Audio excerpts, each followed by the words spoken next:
I've always made this point that there is really no point in owning a lot of patent asset. Even if you're a small company with a few patent asset, but you're able to leverage and create more value from your fewer patents, you're then a much more successful company compared to a company with a large patent portfolio, but they do not have the ability to extract value. So at the end of the day, innovation and the returns on innovation investment must ultimately result in value creation. So what is value? Value is when somebody or some institution is prepared to pay for the goods and products that has been created by a company. So long as you create a product that no one is prepared to pay for, then you would have a problem, because you have invested huge amount of money, but it does not translate into tangible revenue.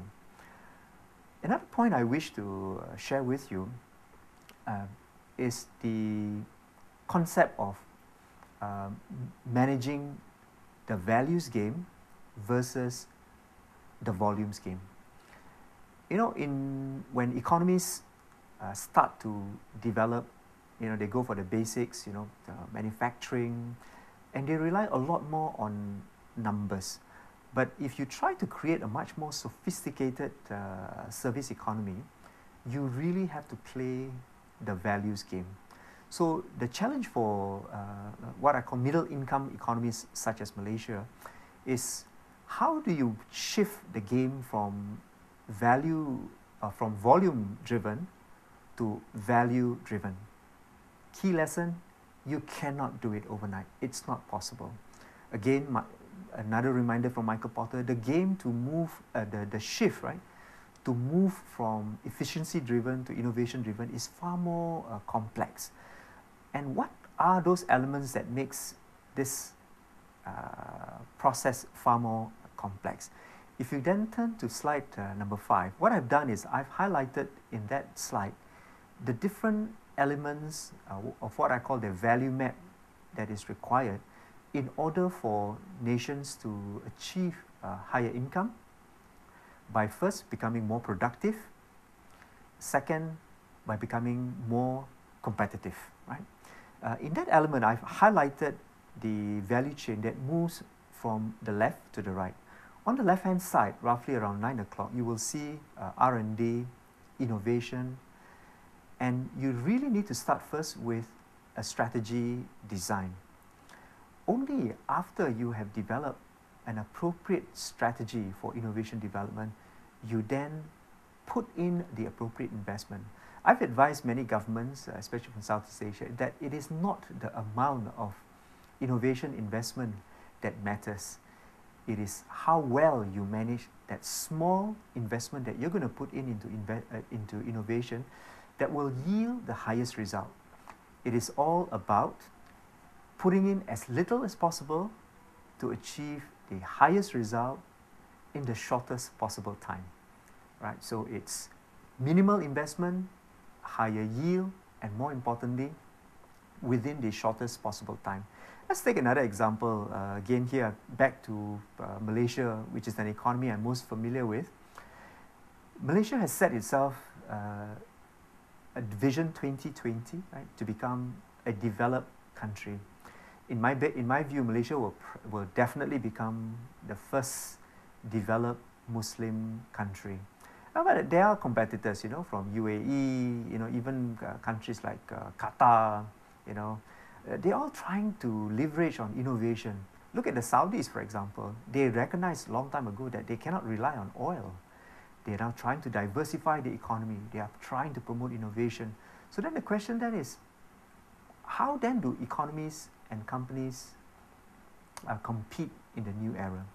So in my view, the first most critical aspect of innovation management is you must create a very strong commercialization infrastructure.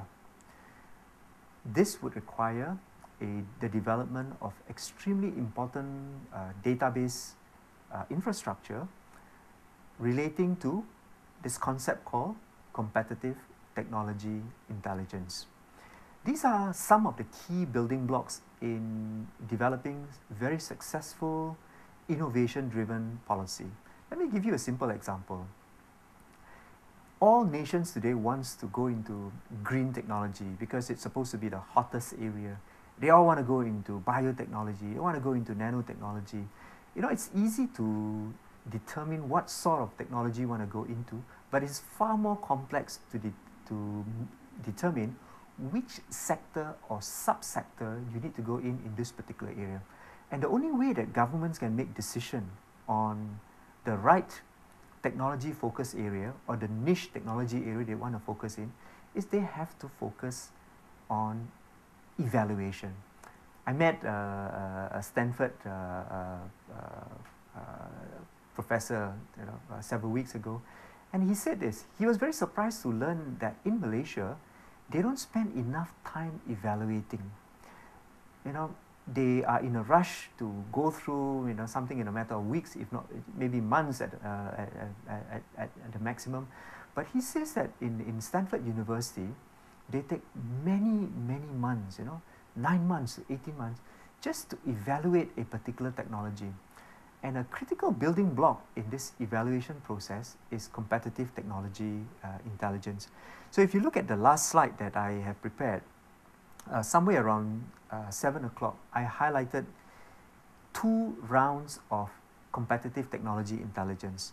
So before companies and nations decide what are the technology sectors they want to go into, they really have to do an evaluation. Apparently Malaysia, like many other countries, have decided that green technology is the in thing, nanotechnology, biotechnology. But then again, everyone is doing the same thing. So the question is, how do you go about doing it? So my take on the subject is the economies like Malaysia, or even upcoming economies, emerging economies like Thailand, for example, for that matter, you really have to focus on determining what is your competitive advantage. So the technology choice would be made based on the nation's competitive advantage. Obviously, we have moved away from the era of determining advantages based on comparative advantage. Our focus is on competitive advantage. So the first thing, therefore, that I would recommend policymakers do is they have to do a major evaluation. It has to be based on a consideration of the strategic options, especially the strategic economic options that are available for countries in addressing the scientific and technology roadmap that they want to move into the future. So this evaluation is extremely critical. And only once you have determined what your competitive advantage is, do you then spend time to focus on building your core competency. Back to my aircraft carrier example, if smaller economies like Singapore, Malaysia, or even for that matter Australia, which has the same population base as Malaysia, you really have to figure out at the international level where your competitive advantage is. Here, I think taking the cue from the World Bank, the best way I think for smaller economies to compete in the international space is to focus on specialized area where they have a major competitive advantage. So I think the World Bank advice that they have given to Malaysia, for example, I think is useful not just to Malaysia, but to many economies. You have to specialize. So in my vision, in my dream, in my vision, the example is for economies like Malaysia to compete and to do better, right, in the emerging economy, they have to be specialized economy. They have to be an economy that focus on a few areas where they have competitive advantage, and they really have to take firm baby steps to succeed in those few areas that they can compete on a global basis. If Malaysia, for example, or Australia or Thailand can develop niche sectors in which they are global leaders, I think that's the first step towards achieving a much broader base, a more successful innovation-based economy. I call it the luxury boat analogy. If economies like Malaysia, Australia cannot be the aircraft economy like India and China, where you simply cannot compete based on the market size. Then you have to be a specialized economy that will be nimble, more sophisticated, and faster. If you're a luxury boat economy, you can command a higher premium in the international race, and it's a different game altogether. With that, ladies and gentlemen, I thank you for your time, and I'd be appreciative if you can give me your feedback. Write to me at Zaid Hamzah at gmail.com. That is my name, Zaid Hamzah at gmail.com, or write to my service email address at Zaid at strategiclawyering.com.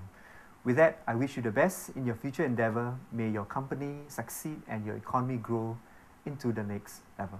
Thank you very much.